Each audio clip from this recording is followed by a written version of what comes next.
কংগ্ৰেছ দলে ক'তো এখন 5,000 মানুহৰ সভা কৰিব পৰা আমি দেখা নাই।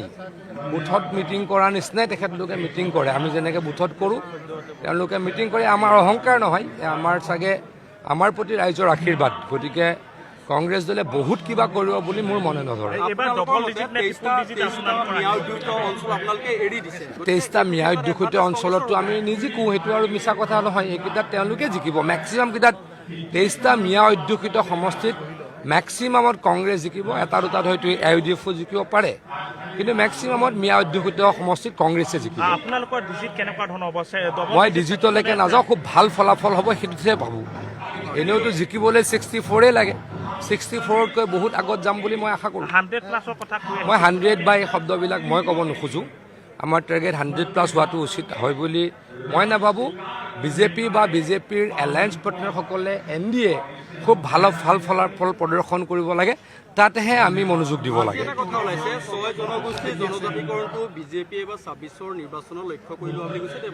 তেনেকুৱা একোৱেই নহয়। মুখ্যমন্ত্ৰী ডাঙৰীয়াই যিটো কৈছে সকলোৰ লগত আলোচনা কৰিহে কৈছে। মই সকলো সংগঠনৰ লগত আলোচনাত মিলিত হওঁ, কাৰণ ছ'চিয়েল জাষ্টিছ ডিপাৰ্টমেণ্টটো মই চলাওঁ। মোৰ ডিপাৰ্টমেণ্টটোৰ আণ্ডাৰতে এই কাৰ্যখিনি বা কথা বতৰাখিনি হয়। গতিকে সকলোৰে লগত মই সঘন যোগাযোগত থাকোঁ। কাৰো ইমান হুলস্থুলীয়া কৰিবলগীয়া পৰিৱেশ এটা তেওঁলোকে যে কৰিছে তেনেকুৱা নাই। দল সংগঠনে হুলস্থুল কৰাই নাই। দেৱব্ৰত শইকীয়া ডাঙৰীয়াই কিয় হুলস্থুল কৰিব লাগে? তেওঁলোকে ইমান দিন নকৰা কাম এটা যে আমি কৰিবলৈ আগবাঢ়িলোঁ। বিধানসভাত তেওঁলোকে বাৰে বাৰে কৈছিলে, ৰেকৰ্ড আছে বিধানসভাত, ভৰত নৰহ ডাঙৰীয়াৰ ৰেকৰ্ড আছে, তৰুণ গগৈ ডাঙৰীয়াৰ ৰেকৰ্ড আছে, টংক বাহাদুৰ ৰয় ডাঙৰীয়াৰ স্পীকাৰ কাৰ্যকালৰ ৰেকৰ্ড আছে। তেওঁলোকে বাৰে বাৰে কৈছিল যে আমি যদি এখেতলোকক 6 জনগোষ্ঠীক ট্ৰাইবেল দি দিওঁ, পুৰণা এক্সিষ্টিং ট্ৰাইবেলবিলাকৰ কষ্ট হ'ব। গতিকে তেওঁলোকে খনা পিটিকা কৰি গোল মটল কৰি বস্তুটো ৰাখি থৈছিল। আমি সিদ্ধান্ত লৈছোঁ। গতিকে সকলোৱে আদৰণি জনাইছে। পৰ্যায়ক্ৰমে কৰিম বুলি সকলোৱে জানে। আকৌ কৈছোঁ, যিসকলে ডিমাণ্ড কৰি আছে তেওঁলোকে আজিলৈকে হুলস্থুল কৰা নাই। দেৱব্ৰত শইকীয়া ডাঙৰীয়াই কিয় ইমান হুলস্থুল কৰিছে? এইটো ৰাজনীতি আছে, ৰাজনীতি নকৰিলে ভাল হয়।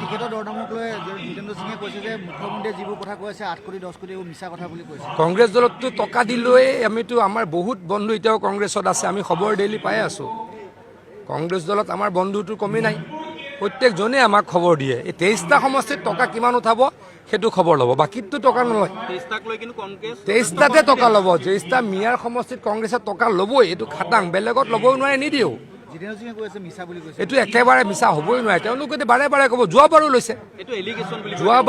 যোৱাবাৰো যিকেইটা মিয়া অধ্যুষিত সমষ্টি, যোৱাবাৰ অলপ বেছি মিয়া অধ্যুষিত সমষ্টি আছিল, তাতো লৈছিল। এইবাৰো ল'ব, খাটাং ল'ব। আপোনালোকে লিখি লওক, কাজিয়া হ'ব। এই পইচা লোৱাৰ কাৰণে মাৰপিট হ'ব ৰাজীৱ ভৱনত। কাৰণ 4টা মানৰ পৰা ল'ব, টিকট পাব এটাই। 3টাই আহি ৰাজীৱ ভৱনত উৎপাত কৰিব আৰু বাইট দিব। আপোনালোকে বাইট ল'বলৈ সাজু থাকক। আপুনি অভিযোগ কৰাৰ মতে যদি সঁচা হয়, এইটো ভাগ কোনে পায়?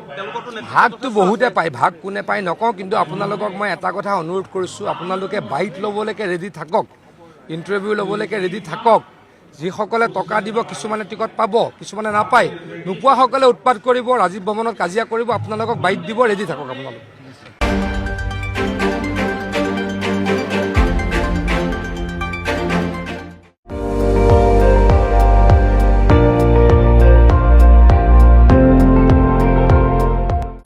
আপুনি চাই আছে ND24, সৰ্বশ্ৰেষ্ঠ নহয়, সৰ্বোত্তমৰ দৌৰ।